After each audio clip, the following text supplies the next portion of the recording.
ایک گاؤں میں ایک بڑھیا رہتی تھی۔ اس کا ایک کامچور بیٹا تھا۔ شیخی بگاڑنے میں بہت ماہر تھا۔ اس کو شیخ چلی کے نام سے پکارا جاتا تھا۔ بڑھیا محنت مزدوری کر کے اپنے اور اپنے بیٹے کا پیٹ بھرتی تھی۔ ایک دن بڑھیا بیمار ہو گئی۔ گھر میں کھانے کو کچھ نہ تھا۔ رات کو ماں بیٹا دونوں نے فاقہ کیا۔ اگلے دن ماں نے کہا، اب تم کچھ کام کرو، جنگل سے لکڑیاں ہی لا کر بیچ دیا کرو تاکہ گزار اوقات ہو سکے۔ شیخ چلی نے جنگل کی راہ لی۔ جو درخت اس کے راستے میں آتا وہ اس سے پوچھتا، میں تجھے کاٹ لوں یا نہیں؟ کسی درخت نے بھی اس کا جواب نہ دیا۔ شام ہونے کو تھی۔ شیخ چلی گھر واپس آنے کا ارادہ کر ہی رہا تھا، ایک درخت نظر آیا۔ اس نے پاس جا کر پوچھا، میں تجھے کاٹ لوں؟ درخت بولا، ہاں کاٹ لے، مگر ایک نصیحت کرتا ہوں۔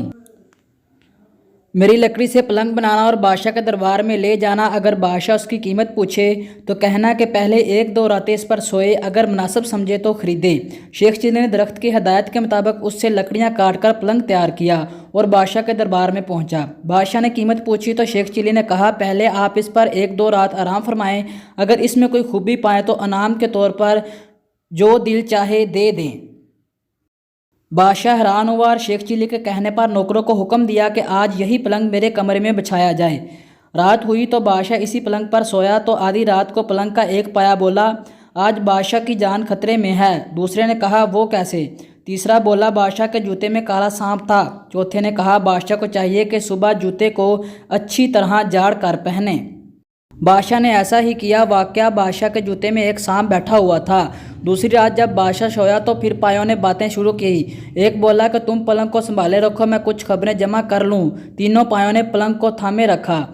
جب چوتھا پایا واپس آیا تو اس نے خبر سنائی کہ بادشاہ کا وزیر سازش کر کے بادشاہ کو ختم کرنے کے بارے میں سوچ رہا ہے۔ پھر دوسرا پایا گیا اور خبر لایا کہ بادشاہ کی ایک کنیز وزیر سے مل کر بادشاہ کو زہر دینا چاہتی ہے۔ تیسرے پایا نے تجویز پیش کی کہ بادشاہ کو چاہیے کہ وزیر کو سزا دے۔